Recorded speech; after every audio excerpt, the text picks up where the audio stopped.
The faun was completed. For 3 nights he had worked behind the casino.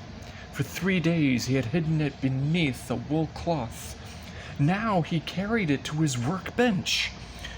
Now he was willing for Bertoldo to see it, his own fawn with full, sensual lips, set of saucy white teeth, insouciant tongue barely peeping through.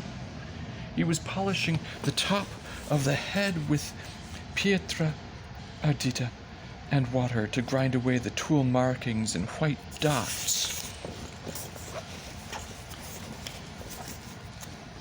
When the apprentices arrived and Lorenzo came down the walk, he stopped in front of the workbench. "Ah, the faun for my studiolo," said Lorenzo. "Yes, you left out his beard. I did not feel it necessary. Isn't the job of the copyist to copy? The sculptor is not a copyist, not even an apprentice. No. The student must create something new from something old. And where does the new come from? From where all art comes, inside himself." He thought he saw a flicker in Lorenzo's eye. It was quickly suppressed. "Your faun is old. Shouldn't he be?" I was questioning his age. "It's just that you left him all his teeth." Michelangelo gazed at his statue.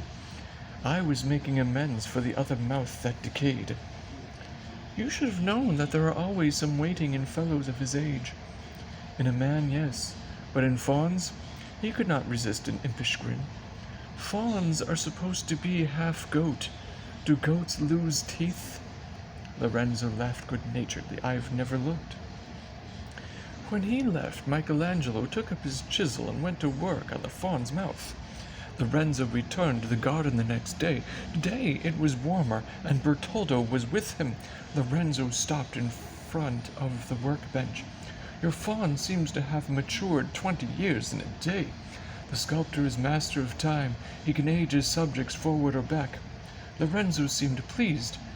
"I see you have removed an upper tooth and 2 lower ones in the other corner, for balance. You've also closed his gums where the teeth had been." Michelangelo's eyes danced.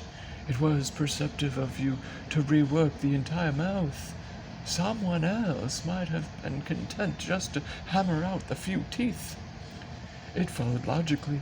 Lorenzo stared at him for a moment in silence, his deep brown eyes somber. Then he said, "I'm pleased to see that we have not been making soup in a basket." He departed. Michelangelo turned to Bertoldo, who was pale and trembling a little. Bertoldo said nothing. Then he too left. The next morning a page in vari-colored stockings and scarlet coat appeared in the garden. Bertoldo called out, "Michelangelo, you are wanted at the palace. Accompany the page." "You've gotten yourself sacked," exclaimed Barbaccio, "for stealing that marble." Michelangelo looked at Bertoldo, then Granacci. Their expressions told him nothing. He went with the page, entered the rear garden through an old battlemented wall, stared with bulging eyes at the box trees cut in the shape of elephant stags, ships under full sail.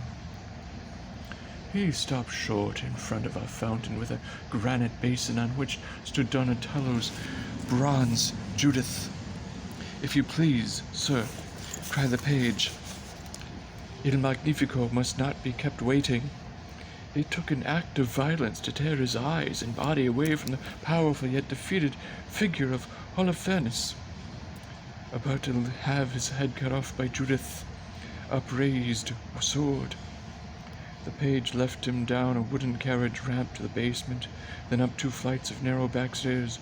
Lorenzo was seated beside his desk in the library, a large shelf-lined room housing the books which his grandfather had begun assembling 50 years before. There were also 2 pieces of sculpture in the room. Marble busts of Lorenzo's father and uncle by Mino de Fiesole. Michelangelo walked quickly to the bust of Piero, Lorenzo's father, his face flushed. See this high polish as though 1,000 candles were burning within. Lorenzo rose, stood by Michelangelo's side to study the sculpture. That was Mino's special gift. He could make white marble appear like warm flesh. He used a full rounded chisel to shape the hair, but see how gently the chisel penetrated the marble. Michelangelo ran his finger over the flowing waves. Yet the lines are sharply incised, said Lorenzo. That's called ferrata, where the two spontaneously describes a movement of the hair. What the stonemasons call the long drive, added the boy. Mino was an exquisite, said Lorenzo. He substituted sentimentality for technique. Yet this bust of my father is the first full marble portrait ever carved in Florence. The first. Then Mino had courage. In the silence that followed, Michelangelo's face suddenly went crimson. He bowed stiffly from the waist. I did not present my greetings, messer. I became excited about the sculpture and began talking. Lorenzo waved this aside. I forgive you. How old are you? Michelangelo. 15. Who is your father? Lodovico di Leonardo Buonarroti Simoni. I have heard the name. He opened his desk, took out a parchment folio. From it he spread out dozens of drawings. Michelangelo could not believe what he saw.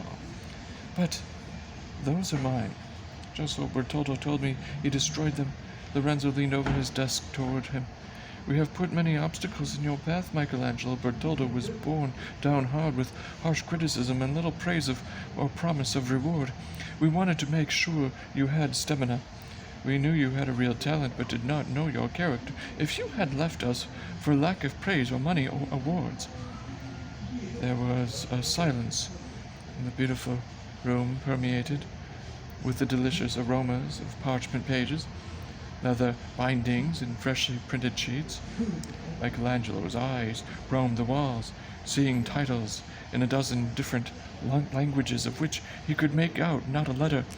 His back teeth had so locked that his tongue had no room to move or speak. Lorenzo came around to the boy's side. Michelangelo, you have the makings of a sculptor. Bertoldo and I are convinced that you could become heir to Orcagna, Ghiberti, Donatello. Michelangelo remained tautly silent. I should like you to come and live in the palace. As a member of my family, from now on you need concern yourself only with sculpture. I like best to work in marble. Lorenzo chuckled. No thanks. No expression of pleasure at coming to live in the palace of a Medici, only your feeling for marble. Isn't that why you invited me? Senz'altro. Will you bring your father to me? Tomorrow, what must I call you? What will you? Not Magnifico. Why not? What meaning has a compliment if one hears it night and day? From the lips of sycophants. I did not say that. With what name do you think of me? Lorenzo. You speak it with affection. So I feel. Do not in the future ask me what you must do. I have come to expect the unexpected from you. Once again Granacci offered to plead for him with Ludovico. Ludovico could make no sense of what Granacci was telling him. Granacci, you are leading my son astray. The Medici palace is not really astray. Messer Buonarroti, they say it is the finest palace in Europe. But what does it mean? A stonecutter in a fine palace. It is the same as a groom. Michelangelo is not a stonecutter. He is a sculptor. Non importa. Under what terms does he go into the palace? You do not understand, Messer. He is not to be paid. Not to be paid. Another year of waste. Il Magnifico has asked Michelangelo to come to live in the palace. He will be as a member of the family. He will eat at table with the great of the world.